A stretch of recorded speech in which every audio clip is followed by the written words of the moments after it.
everyone, I welcome you all to my channel Faith Over Fear।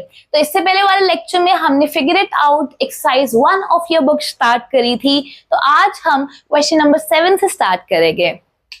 तो question 7 कहता है how many numbers lie between the squares of 16 and 17। अब जैसे कि मैंने आपको थ्योरी लेक्चर्स में बताया था कि अगर मेरे को दो कॉन्जिक्यूटिव नंबर्स दे दिए जाए, कॉन्जिक्यूटिव मतलब लगातार, जैसे 16 और 17, और उसका स्क्वायर कर दिया जाए, जैसे 16 स्क्वायर और 17 स्क्वायर, और उसमें से पूछा जाए कि हाँ इसके बीच में कितने नंबर्स लाई करेंगे। तो मतलब 16 स्क्वायर होता है 256, 17 स्क्वायर होता है 289, तो मेरे को 257 से लेकर 288 तक काउंट करके बताना है कि कितने नंबर्स है। तो या तो मैं मैन्युअली काउंट करूंगी या फिर मैंने एक शॉर्टकट मेथड बताया था कि हम हमेशा सबसे छोटा नंबर उठाते हैं। 16 और 17 में से सबसे छोटा नंबर क्या है? 16, और उसको 2 से मल्टीप्लाई कर देते हैं। तो 2 मल्टीप्लाई बाय 16 32, तो मतलब 32 नंबर्स है बिटवीन 16 स्क्वायर एंड 17 स्क्वायर। ठीक है, ऐसे 99 स्क्वायर और 100 स्क्वायर के बीच में कितने नंबर्स है? हम क्या करेंगे, सबसे छोटा नंबर उठाएंगे। छोटा नंबर क्या है? 99। 99 और 100 में से सबसे छोटा नंबर 99, उसको मल्टीप्लाई बाय 2 करेंगे। अब क्या आएगा इसका आंसर? 198। तो मतलब टोटल 198 नंबर्स है 99 स्क्वायर और 100 स्क्वायर के बीच। ठीक है, अब काउंट करने बैठते तो कितना टाइम लग जाता, तो इसलिए शॉर्टकट मेथड है। ठीक है, अब क्या है in the following, question number 8 क्या कहता है? In the following pattern fill the missing numbers. अब तुम बोलोगे कि मैम इसमें हमें क्या कैलकुलेट करना है कि हाँ 1 स्क्वायर 1 होता है, 2 स्क्वायर 4 होता है, 2 स्क्वायर 4 होता है, तो 1 + 4 + 4 9 होता है, जिसको हम 3 स्क्वायर लिख सकते हैं। तो ऐसे क्या कैलकुलेट कर हमें ये फिल करने हैं? तो नहीं बेटा, इसको ना आपको रीजनिंग से सॉल्व करना है। अब रीजनिंग क्या चीज होती है? जैसे मैं आपको एक एग्जांपल देती हूँ। मैंने बोला 1 + 2 3 है, 1 + 2 + 3 क्या है? 6 है। फिर 1 + 2 + 3 + 4 क्या है? 1 + 2 3, 3 + 3 6, 6 + 4 10। तो अब मैं बोलूं नेक्स्ट स्टेप क्या होगा, तो तुम बोलोगे मैम ये तो इजी है, इसमें आप नेचुरल नंबर्स ऐड कर रहे हो। पहले आपने 2 नेचुरल नंबर्स ऐड करे, फिर आपने 3 नेचुरल नंबर्स ऐड करे, फिर आपने 4 नेचुरल नंबर्स ऐड करे, तो लास्ट स्टेप में आप 5 नेचुरल नंबर्स ऐड करोगे और फिर उसका सम लिख दोगे, दैट इज 15। ठीक है, तो आपने क्या करा, आपने प्रीवियस स्टेप्स को देखते हुए ये डिड्यूस करा, मतलब ये पता लगाया कि नेक्स्ट स्टेप क्या हो सकता है। ठीक है, तो ऐसा ही क्वेश्चन ये है, इसमें आपको ये सारे जो प्रीवियस वैल्यूज है ना, ये जो आपको ये वाले वैल्यूज दिए हुए हैं, ठीक है, ये पूरे नंबर्स दिए हुए हैं आपको। ठीक है, इक्वल टू का भी दिया हुआ है, कोई मिसिंग नंबर नहीं है। इसको पता लगाना है, इससे एक पैटर्न पता लगाना है और फिर इसकी मदद से आपको ये फिल करने हैं। ठीक है, तो अब ध्यान से देखो, 1 स्क्वायर + 2 स्क्वायर + 2 स्क्वायर, तो क्या तुम्हें लग रहा है कि ये जो नंबर है वो एक्चुअली में पहले 2 नंबर्स का प्रोडक्ट है? जैसे 1 × 2 2 होता है, अरे हाँ, 2 × 3 6 होता है, यहाँ पे 6 लिखा हुआ है। 3 × 4 क्या होता है? 12, तो क्या थर्ड नंबर 12 है? हाँ, तो मतलब पहले 2 नंबर्स में जो मल्टीप्लाई कर आंसर आता है वही हमारा थर्ड नंबर लिखा हुआ है। ठीक है, तो अब जब 4 × 5 करते हैं तो 20 आता है, तो इसलिए थर्ड नंबर 20 लिखा हुआ है। अब 9 × 10 क्या आएगा? 90, तो थर्ड नंबर क्या आना चाहिए? 90, तो यहाँ पे क्या आएगा आंसर? मैं दूसरे पेन से लिख देती हूँ, आंसर क्या आएगा? 90, क्योंकि 9 × 10 90 होता है। ठीक है, अब मुझे क्या करना है, ये वाले फिल करने, तो मतलब मुझे अब इसका रिलेशन लास्ट वाले नंबर से पता लगाना है। तो अब ध्यान से देखो, 1 square + 2 square + 2 square = 3 square, 2 square + 3 square + 6 square = 7 square. तो क्या तुम्हें ऐसा लग नहीं रहा कि ये जो नंबर है 2, ठीक है, तो 2 + 1 क्या आएगा? 3, 6, तो 6 + 1 7, तो मतलब ये जो लास्ट नंबर है उसका नेक्स्ट नंबर ही हमारा आंसर है। जैसे 2 था तो उसका नेक्स्ट नंबर 3 आंसर हो गया, 6 था यहाँ पे लास्ट नंबर तो उसका नेक्स्ट नंबर 7 आंसर हो गया, 12 था तो उसका next number that is 13 answer हो गया। अब 20 है तो उसका नेक्स्ट नंबर 21 हमारा आंसर हो जाएगा। ठीक है, अब जैसे यहाँ पे हमने 90 निकाल लिया था तो इसका नेक्स्ट नंबर क्या होगा? 91, वो यहाँ पे आएगा। ठीक है, तो आपने बिना सॉल्व करे बाय रीजनिंग एंड डिडक्शन ये सॉल्व कर लिया क्वेश्चन। ठीक है, चलो अब नेक्स्ट क्वेश्चन पे आएंगे। अब नेक्स्ट क्वेश्चन ना एक फिगर वाला क्वेश्चन है। मैं यहाँ पे फिगर अटैच भी कर देती हूँ और साथ में बुक भी खोल लेना, ठीक है, और मैं रफ फिगर एक बार बना कर आती हूँ। क्वेश्चन नंबर 9 क्या कहता है देखते हैं। तो आपको क्वेश्चन नंबर 9 में एक बड़ा सा स्क्वायर दिया हुआ है और उसमें छोटे छोटे स्क्वायर्स बने हुए हैं और हर स्क्वायर को फर्दर ऐसे और छोटे स्क्वायर्स में डिवाइड करे हुए हैं। जैसे इसमें डिवाइड करा ना, ऐसे सारे स्क्वायर्स में डिवाइड करा हुआ है। मैंने सिर्फ एक बार बनाकर दिखाया, नहीं तो बहुत पॉश पॉश हो जाता है ना। तो मैंने पिक्चर अटैच कर दिया और अपने बुक में से भी पेज नंबर 11 पे आप ये फिगर देख सकते हो, ठीक है।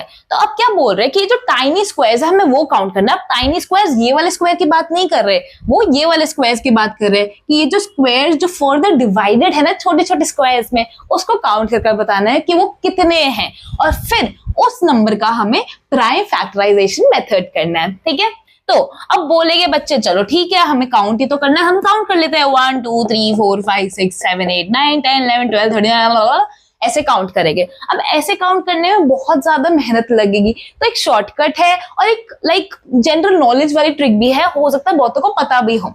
तो अब देख रहे हो तुम, ये एक सिमेट्रिक फिगर है, मतलब हर एक रो में जैसे एक रो है, दूसरी रो है, तीसरी रो है ना, तो हर एक रो में 1 2 3 4 5 6 7 8 9 एलिमेंट्स। आप कोई भी रो ले लो, ठीक है, चाहे ये वाली रो भी ले लो, 1 2 3 4 5 6 7 8 9, हर रो में 9 एलिमेंट्स है। तो हम हर रो में कितने एलिमेंट्स हैं? 9, ठीक है, हम वो लिख लेते हैं। फिर हम देखते हैं हर कॉलम में क्या सेम नंबर ऑफ एलिमेंट्स है, ठीक है, 1 2 3 4 5 6 7 8 9, ठीक है, हर कॉलम में भी कितने एलिमेंट्स हैं? 9। कोई भी कॉलम उठा लो 9 ही आएंगे, ठीक है। तो टोटल नंबर ऑफ स्क्वायर्स ऐसे मैट्रिक्स में कैसे निकालते हैं? जितने रो में एलिमेंट्स है उसको लो, जितने कॉलम में एलिमेंट्स है उसको लो और मल्टीप्लाई कर दो। तो 9 मल्टीप्लाई बाय 9 81। तो ऐसे ये जो हमारे बड़े स्क्वायर्स है ना, इसको बड़े बोल रही हूँ तभी तो इसको टाइनी बोलूंगी, है ना। तो ये जो बड़े स्क्वायर्स है ना वो हमारे पास कितने हैं? 81। तो total number of big squares is 81, ठीक है। अब हमें टाइनी स्क्वायर्स निकालने हैं। अब टाइनी स्क्वायर्स कैसे निकाले? हर एक बड़े वाले स्क्वायर को जूम करते हैं। अब जूम करेंगे तो ऐसा बनेगा। अब देखेंगे हम इसमें, ये भी ग्रिड पैटर्न में है जिसमें हर एक रो में 1 2 3 4 5 एलिमेंट्स है और हर एक कॉलम में 1 2 3 4 5 एलिमेंट्स है। तो एक बड़े स्क्वायर में कितने छोटे स्क्वायर्स है? 5 मल्टीप्लाई बाय 5, जैसे मैंने बताया था रो मल्टीप्लाई बाय कॉलम होता है, तो 25 हो गया 5 मल्टीप्लाई बाय 5। तो मतलब इन वन बिग स्क्वायर, ठीक है, इन वन बिग स्क्वायर हमारे पास कितने टाइनी स्क्वायर्स है? 25 टाइनी स्क्वायर्स आर देयर, ठीक है। क्लियर हो गया? हमें टाइनी स्क्वायर्स ही निकालने थे, क्लियर। अब वन बिग स्क्वायर में 25 टाइनी स्क्वायर्स है, तो 81 बिग स्क्वायर्स में कितने टाइनी स्क्वायर्स हो गए? इसको कैसे सॉल्व करते हैं? हम यूनिटरी मेथड से सॉल्व करते हैं। आपने बचपन में सीखा भी होगा कि जैसे सपोज करो आपके हर एक स्टूडेंट के पास 5 टॉफीज है, सपोज करो, ठीक है, 5 टॉफीज है। तो 5 स्टूडेंट्स के पास कितनी टॉफीज होती है? तो आप क्या करते हो, जो 1 की वैल्यू होती है और जितनी वैल्यू निकालनी होती है हम उसको मल्टीप्लाई कर देते हैं, 5 मल्टीप्लाई बाय 5। तो 5 स्टूडेंट्स के पास 25 टॉफीज होती है ना। जैसे एक स्टूडेंट के पास हमने बोला 5 टॉफीज है, तो 2 स्टूडेंट्स के पास कितनी होगी? 5 + 5 या फिर 5 मल्टीप्लाई बाय 2। इसमें हम क्या करते हैं, हम 1 वाली वैल्यू लेते हैं और जिसकी वैल्यू हमें निकालनी होती है उन दोनों को मल्टीप्लाई कर देते हैं। जैसे हमें 1 की वैल्यू पता है कि 1 स्टूडेंट के पास 5 है, तो 5 स्टूडेंट्स के पास कितनी होगी? 5 मल्टीप्लाइड बाय ये वाला नंबर। 6 स्टूडेंट्स के पास कितनी होगी? 6 मल्टीप्लाइड बाय 1 वाला, जो 1 स्टूडेंट के पास है उतनी टॉफी का number, that is 6 multiplied by 5। समझ आ गया? ठीक है। अब एक बिग स्क्वायर की वैल्यू 25 है, तो 81 बिग स्क्वायर की वैल्यू क्या होगी? 81 को लेंगे और हम यूनिट वाली वैल्यू, मतलब एक बिग स्क्वायर वाली वैल्यू कौन सी थी? 25। तो 81 मल्टीप्लाई बाय 25 कर देंगे, ठीक है। आप 81 को 25 से मल्टीप्लाई करो, क्या आएगा बताओ? यहाँ पे 5 1 5, 8 5 40, फिर 2 6 5 2 10 2 0 2 5, तो आ जाएगा 2025 टाइनी स्क्वायर्स। तो हमारे पास 2025 टाइनी स्क्वायर्स थे। अब इसको काउंट करने बैठते तो कितना टाइम लग जाता। अब क्या कर रहे हैं, अब क्वेश्चन खत्म नहीं हुआ, हमें इस नंबर का प्राइम फैक्टराइजेशन करना है। तो प्राइम फैक्टराइज करने के लिए जैसे मैं मिटा देती हूँ, प्राइम फैक्टराइजेशन सबको आता है।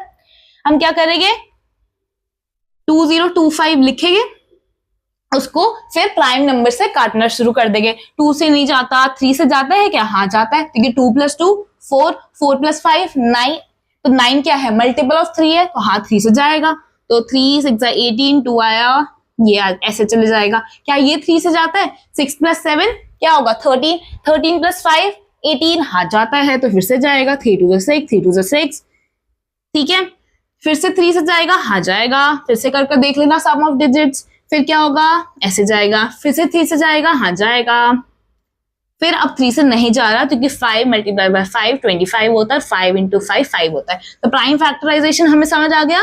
क्या हुआ प्राइम फैक्टराइजेशन, 3 × 3 × 3 × 3 × 3 × 3 × 5 × 5, तो ये हमारे प्राइम फैक्टराइजेशन हो गई। समझ आ गया, ठीक है। अब मुझे एक बात बताओ कि चलो ये आ गया ना, तो इससे कॉन्सेप्ट समझाती हूं मैं तुम्हें।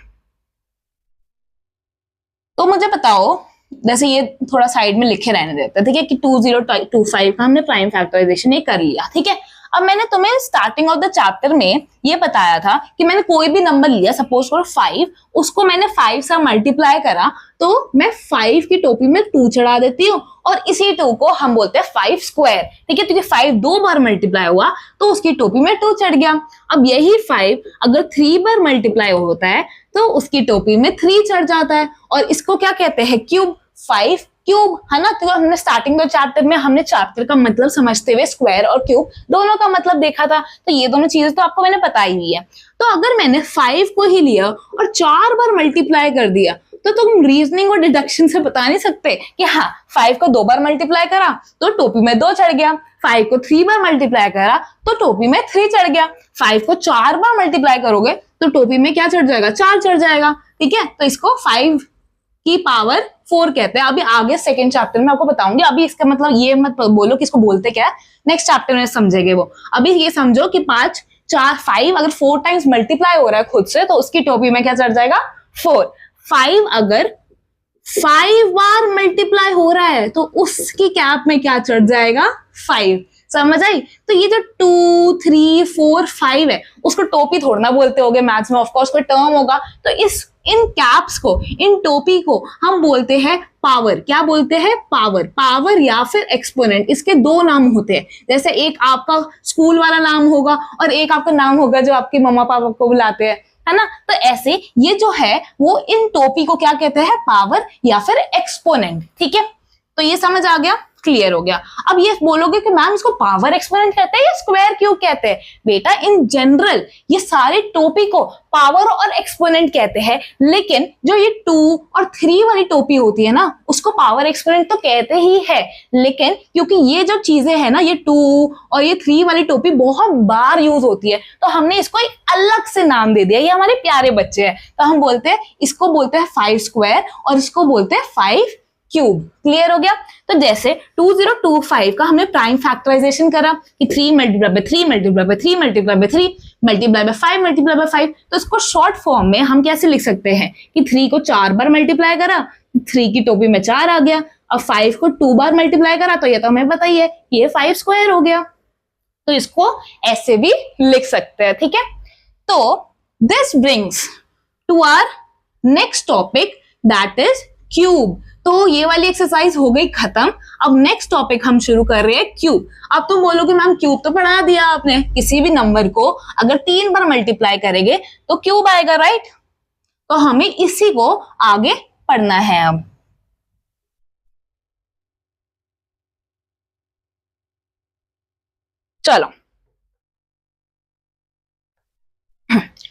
चलो फिर क्यूब के बारे में पढ़ते हैं। अब जैसे कि मैंने तुम्हें बताया है, अगर मैं किसी भी नंबर को 3 बार मल्टीप्लाई करूंगी तो मैं उसको 2 की पावर में, मतलब 2 की टोपी में 3 लिख सकती हूँ, ठीक है। तो इसको कहते हैं क्यूब, 2 क्यूब। अब 3 को मैं 3 बार लिखूंगी तो ये आ जाएगा 3 क्यूब। अब 2 क्यूब क्या होता है, कोई बता सकता है? 2 मल्टीप्लाई बाय 2 क्या होता है? 4, 4 मल्टीप्लाई बाय 2 क्या होता है? 8, तो 2 क्यूब की वैल्यू 8 हो गई। अब 3 क्यूब की वैल्यू क्या है? 3 मल्टीप्लाई बाय 3 9 है, 9 मल्टीप्लाई बाय 3 27 है।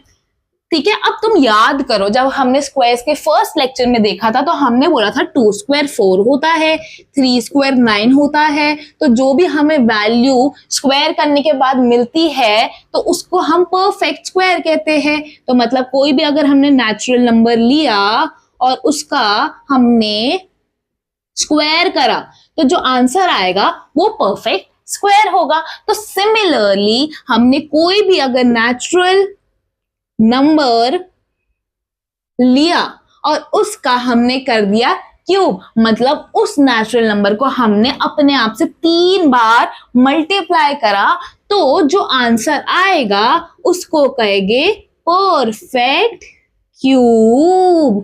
क्लियर हो गया? ठीक है, अब रिलेट करते जाना स्क्वायर से, ठीक है, एकदम सेम टू सेम टॉपिक ही है बस, ठीक है, तो थोड़े बहुत चेंजेस हैं। अब तुम बोलोगे कि स्क्वायर में हमने देखा था कि वो स्क्वायर नेम कैसे पढ़ा था। हमने बोला था जो स्क्वायर होता है उसका जो एरिया होता है, जो ये वाला एरिया होता है जिसको शेड कर रही हूं मैं, वो हमारा निकलता है साइड मल्टीप्लाई बाय साइड से।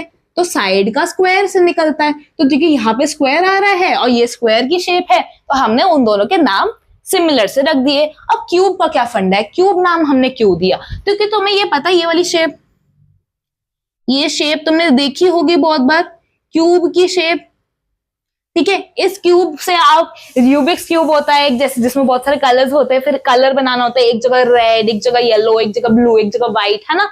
तो ऐसे बहुत लोगों ने खेला भी होगा। तो इस क्यूब में ये 3D फिगर होती है, जैसे कि ये वाला, ये एक क्यूब है, ठीक है, ये एक क्यूब है। तो इस क्यूब में एरिया नहीं निकालते हम, क्योंकि एक 3D फिगर है, हम इसका वॉल्यूम निकालते हैं। कि हमने अगर सपोज करो इसमें पानी भरा, इस डब्बे में सपोज करो एक क्रीम भरी है, तो अगर वो क्रीम मैंने भरी है तो उस क्रीम का वॉल्यूम क्या है, वो कितनी ज्यादा क्रीम इसमें, इस डब्बे में मैं भर सकती हूँ, ठीक है। तो इस चीज को हम कहते हैं वॉल्यूम, ठीक है। तो जैसे एरिया का formula side multiply by side था, तो इसमें भी ये साइड होगी कोई ना क्यूब, क्यूब की भी कोई ना कोई तो साइड होगी ना, ये जो होगी, जैसे ये जो इन सब की लेंथ है वो सारी इक्वल होती है। जैसे स्क्वायर की लेंथ इक्वल होती है, वैसे इनकी भी सारी लेंथ इक्वल होती है। तो वॉल्यूम कैसे निकालते हैं? Side multiply by side multiply by side. तो हम क्या कह सकते हैं, साइड को 3 बार खुद से मल्टीप्लाई करा है, तो मतलब साइड का क्यूब हमें वॉल्यूम ऑफ क्यूब देता है। क्लियर हो गया? चलो, तो इसलिए इसका नाम हमने क्यूब रखा। अब एक क्वेश्चन करवाते हैं। पहले क्वेश्चन से पहले मुझे एक छोटा सा फंडा बताओ तुम, कि अगर मैंने एक बास्केट ली, सपोज करो मैंने एक बास्केट ली, ठीक है, और मैंने बोला कि इस बास्केट में अप्रोक्सीमेटली 10 केजी वेट आ सकता है। मतलब इस बास्केट की वॉल्यूम सपोज करो ऑलमोस्ट 10 केजी है, ठीक है, और मुझे इसमें कुछ रखना है, एक चीज रखनी है, सपोज करो एप्पल। मैं ऐसी एजम्पशन लगा रही हूँ, इसका मतलब ये नहीं कि 1 केजी का एप्पल होता है, मेरे को इसमें एप्पल रखना है और एक एप्पल का वेट है 1 केजी, ठीक है। तो इसमें कितने एप्पल्स आ जाएंगे? तो नंबर ऑफ एप्पल्स कितने हो गए इस बास्केट में जो आ सकते हैं इस बास्केट में? तो तुम बोलोगे ऑफ कोर्स इसमें 10 केजी का वेट आ सकता है, मतलब 10 केजी इस बास्केट की वॉल्यूम है। तो जो नंबर ऑफ एप्पल्स होगी, क्योंकि हर एक एप्पल का जो वेट है वो यूनिट है, यूनिट मतलब एक, 1 केजी है ना। तो हर एक एप्पल का क्योंकि वेट 1 केजी है और टोटल 10 केजीज आ सकते हैं, तो number of apples is equal to volume of that basket. और वॉल्यूम ऑफ बास्केट क्या है? 10, तो नंबर ऑफ एप्पल्स 10 आएंगे, क्योंकि ऐसे 10 1 2 3 4 5 6 7 8 9 10 रखूंगी तभी 10 केजीज की बास्केट बन जाएगी, और इसके बाद इसमें कोई और एप्पल आ ही नहीं सकता। तो number of apples equals to volume, ठीक है। अब मैंने तुम्हें क्या समझाया, तुम सब्जी लेने तो जा नहीं रहे हो, तो इसलिए मैं तुम्हें ये समझाया, क्योंकि अब मैं तुम्हें एक क्वेश्चन देती हूँ कि मेरे पास सपोज करो एक क्यूब है, बड़ा क्यूब, ठीक है। अब मैंने बोला इस क्यूब का ये जो लेंथ ऑफ द एज या लेंथ ऑफ द साइड मैं कह सकती हूँ वो है 2 सेंटीमीटर। क्या है? 2 सेंटीमीटर। ठीक है, और मुझे ना इसमें यूनिट क्यूब्स डालने हैं। अब यूनिट क्यूब्स क्या होता है? यूनिट क्यूब्स क्या होता है? यूनिट क्यूब्स होते हैं छोटे छोटे क्यूब्स। यूनिट क्यूब्स क्या है? छोटे छोटे क्यूब्स जिनकी एज लेंथ, जिनकी जो साइड की लेंथ है वो 1 है। ठीक है, तो मुझे इसमें छोटे छोटे क्यूब्स डालने हैं। ठीक है, और मैं पूछ रही हूं कि बेटा कितने छोटे क्यूब्स मैं इसमें डाल सकती हूँ। तो सिमिलर सा क्वेश्चन है, तुम बस रिलेट करते जाना। ठीक है, मैंने बोला I have a cube of edge length 2 centimetre, तो how many unit cubes make this cube. ठीक है, समझ आया? How many unit cubes are present in this big cube, या how many unit cubes make a big cube of edge 2 centimetre. Question की language ऐसे twisted way में आ सकती है, तुम्हें मतलब समझ आना चाहिए। ठीक है, तो अब मुझे बताओ ये यूनिट क्यूब की वॉल्यूम क्या होगी? ये यूनिट क्यूब की वॉल्यूम क्या होगी? Side multiply by side multiply by side, और साइड तो 1 है, तो वॉल्यूम क्या होगी हमारी? 1। तो इसलिए ये यूनिट क्यूब है। यूनिट का मतलब क्या होता है? 1। ठीक है, तो वॉल्यूम हो गई 1। अब इस बड़े क्यूब की वॉल्यूम क्या है? 2 multiply by 2 multiply by 2, that is 2 का क्यूब। और वो क्या आता है? हमने अभी थोड़ी देर पहले देखा, 8। ठीक है, तो इस बड़े क्यूब की वॉल्यूम है 8 और ये छोटी क्यूब की वैल्यू है वॉल्यूम है 1। जैसे सिमिलरली हमने देखा था, तो बास्केट की वॉल्यूम थी 10 और छोटे छोटे एप्पल्स की वॉल्यूम थी 1। तो हमने बोला था नंबर ऑफ एप्पल्स क्या हो गए, क्योंकि नंबर ऑफ एप्पल्स के हर एक एप्पल का वेट 1 ही है, तो नंबर ऑफ एप्पल्स वही होंगे जो इस बास्केट की वॉल्यूम होगी। Similarly number of unit cubes कितने हो गए? वो किसके इक्वल हो गए? वॉल्यूम ऑफ बड़ा वाला क्यूब। तो नंबर ऑफ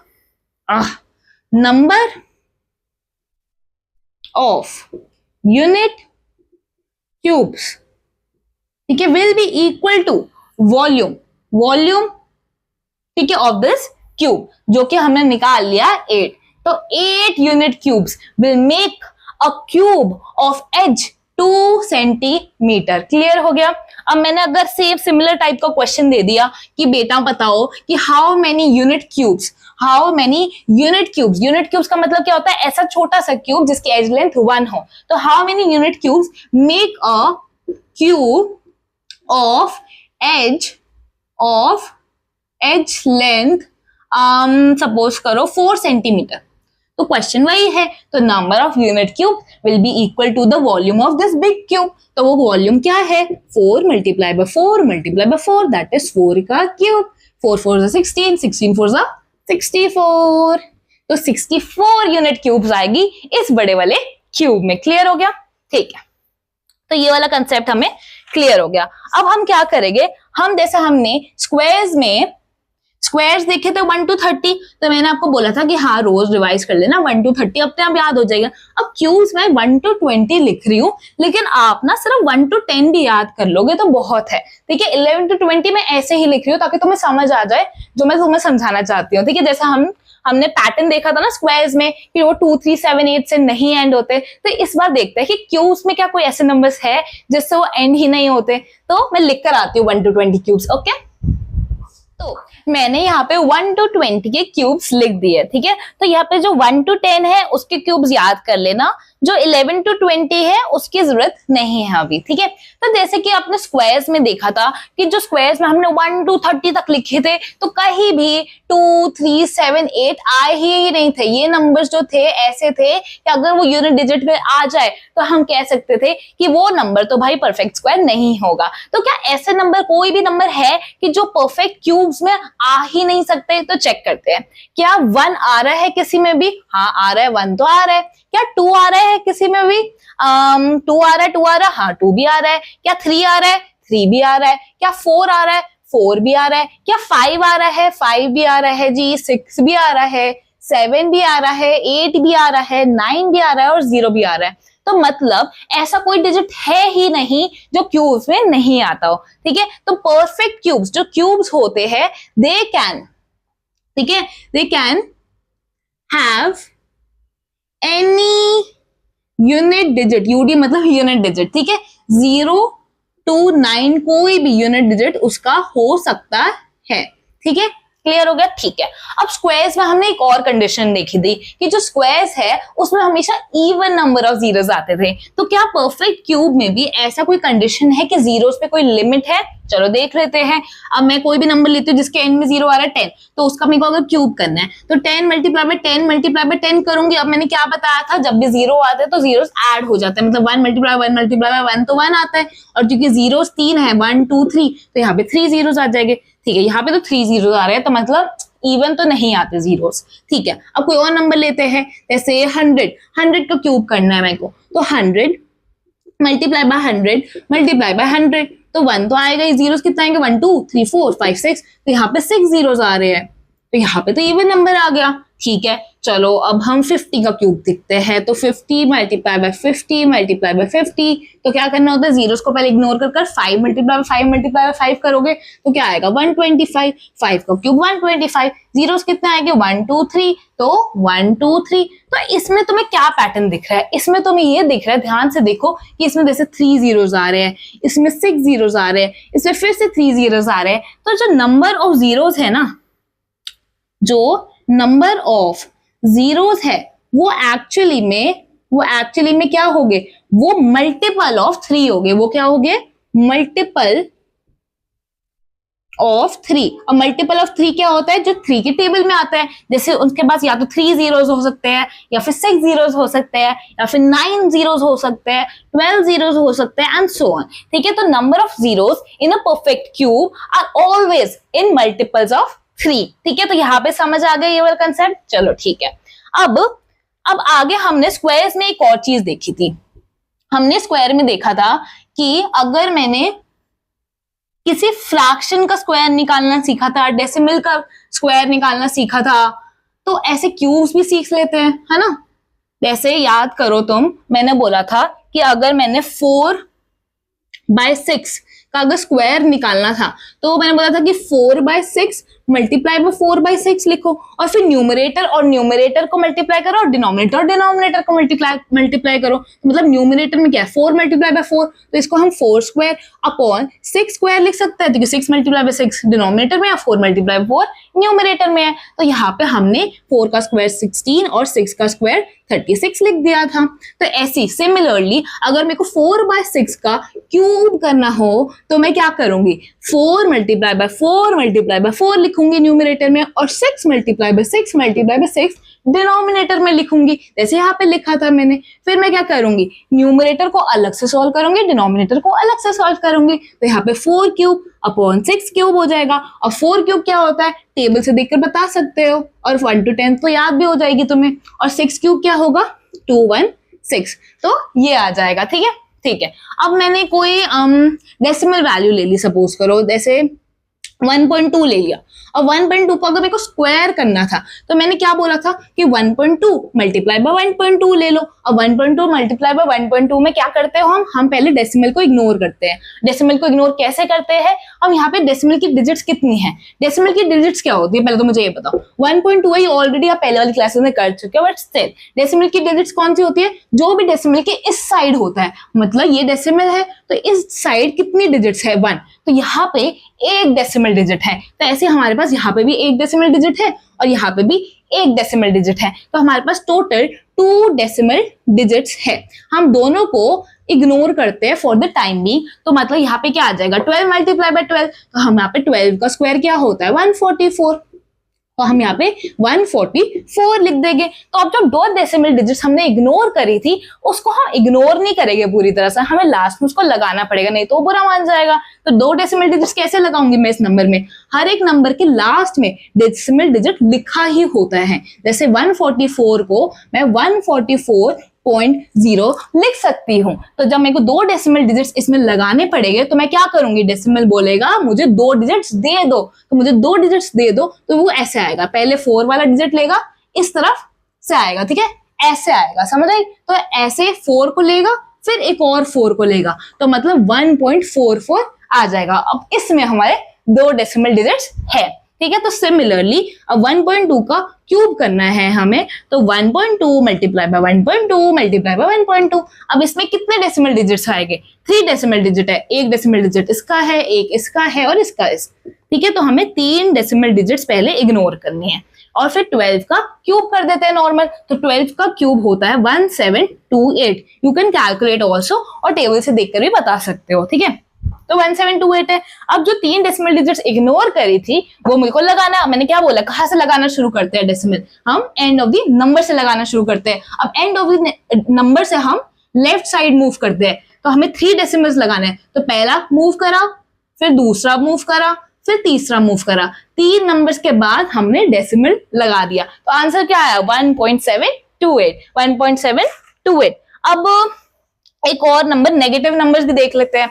अब जैसे अगर सपोज करो -6 था, तो -6 का स्क्वायर कैसे करते थे? -6 मल्टीप्लाई बाय -6। तो यहाँ पे 36 आ जाता था, क्योंकि माइनस माइनस प्लस हो जाता है। तो आप -6 का क्यूब करेंगे तो क्या आएगा? -6 multiply by -6 multiply by -6, minus minus plus हो जाएगा, ठीक है। तो 36 मल्टीप्लाई बाय -6 होता है, और फिर 36 मल्टीप्लाइड बाय 6 क्या होगा?